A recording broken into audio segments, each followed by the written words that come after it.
Studio Trigger is easily my favorite studio of all time. We're having some of my favorite animes of all time, i.e. Fooly Cooly or Gurren Lagann, or even some that I haven't really seen at all, or some that I hold in high fucking praise, period, i.e. Cyberpunk Edgerunners. But when I found out that they were gonna have an anime that had involved with dungeons as well as cooking, that I must see if it's good.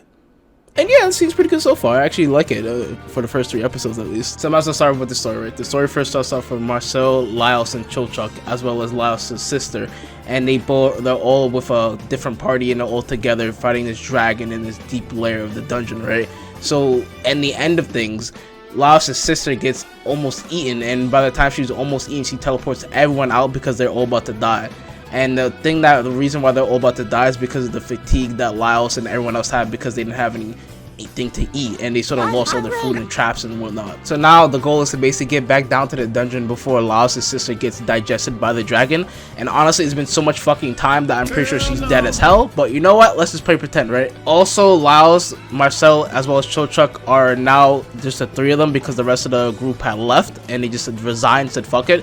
And so basically now they have nothing to eat, and they basically decided to, you know what, let's just eat monsters instead, right? Because we don't have any food, or we can't buy any food, we don't have the money for it. Marcel is sort of disgusted by the fact that she had to do this, and that sort of becomes a running theme throughout every episode. He's always like second guessing, like, I really don't want to eat a fucking monster right now. I think it's like a horrible idea, or I can get food poisoning, or I could die. But as they're trying to cook and eat a monster, right, or a scorpion that they found, the problem is that they don't really know how to cook or prepare it properly. And then this is when you enter Senshi, who knows how to cook them properly, has been eating monsters for a long time. Now I end off that note with the story. Now it may be a bit basic in premise, like for example, like Laios, he feels like the regular strong leader guy, right? Or Marcel being a scary cat every other episode, it seems like for the first 3 episodes at least, bare minimum.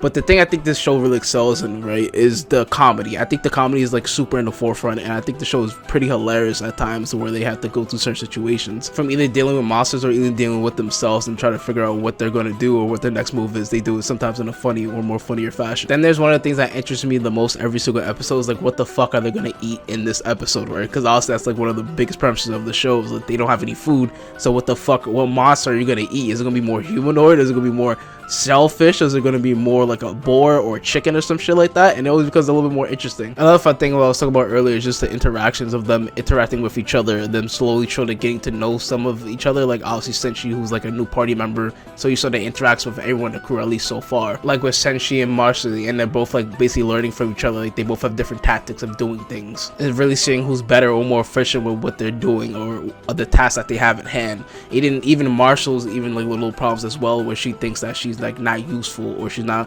that of use to the group itself, and she only has like one use or purpose. Then there's also another cool interaction in the next episode where we deal with Senshi as well as Chochuk together. And oh yeah, Chochuk sort of looks like a monkey. Looks like Curious George a little bit.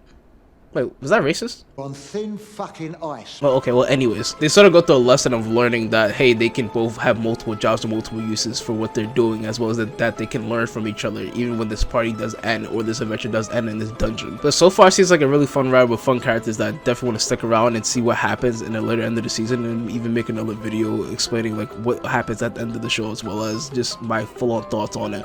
But other than that, thank you guys for watching. Like, comment, subscribing. I'll see you guys in the next one. Goodbye!